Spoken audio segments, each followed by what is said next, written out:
How do you make sense of this speech? He got standing ovations, the guy that lost the election and continued to purvey this baseless claim that he won. Richard Madan, CTV's News Washington correspondent, was watching it all. Rich, great to have you here on a Monday. Well, there it was. If anyone thought Donald Trump had said, yeah, it's over, I know Republicans now say we lost, he just kept repeating the old big lie that he won again. What did you make of the speech yesterday? Yeah, I think there were two motivations for Trump to speak. Well, three, if you include his desire to be the star of the show. He told his cheering fans that get ready for a second act, that he's not going away. But he also sent a clear signal to the Republican Party that he wants to tighten his control over it.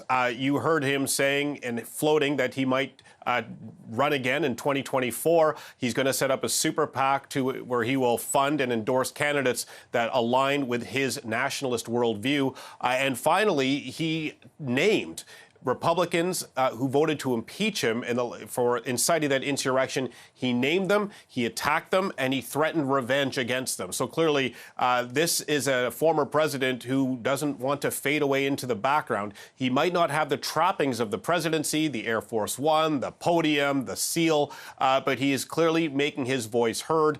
And he deliberately said these things in that speech to send a message to the Republican establishment that he has this loyal support of his base, and he is tightening his grip on that party.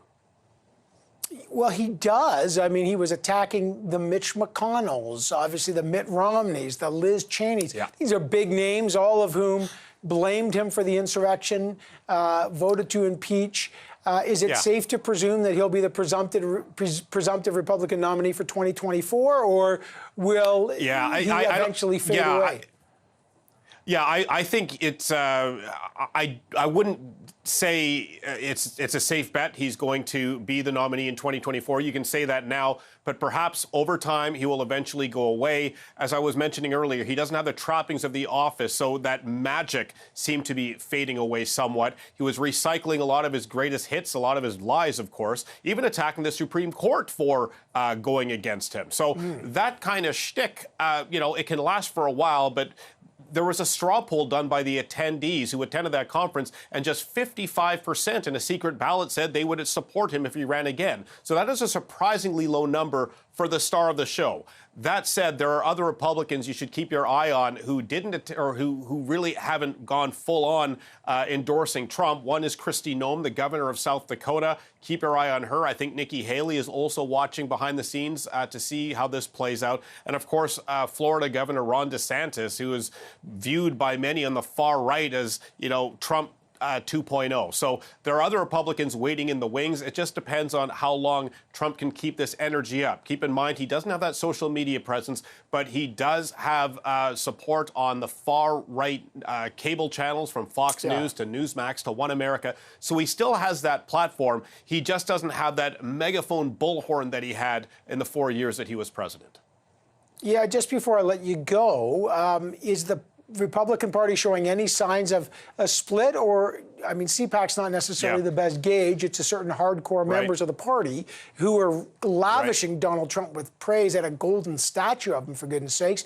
But is there any signs that the Republican Party is starting to recalibrate, or is it still not just Donald Trump's party, but Donald Trump's party and personality cult?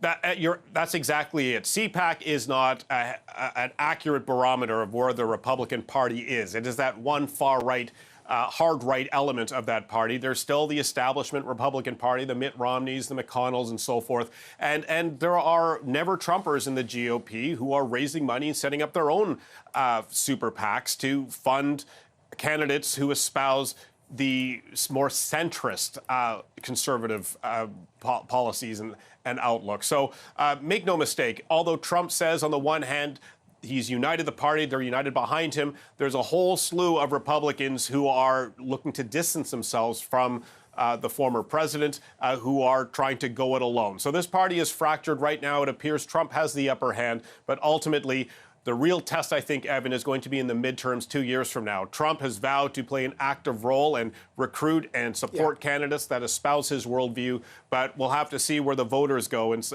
during these elections. If there's a firm rejection of Trumpism or these candidates that really try to imitate Trump's worldview, well, that's another story. But depending on the midterms, I think will be a good barometer to see if the Republican Party has moved on from Trump or they're still clinging on to him.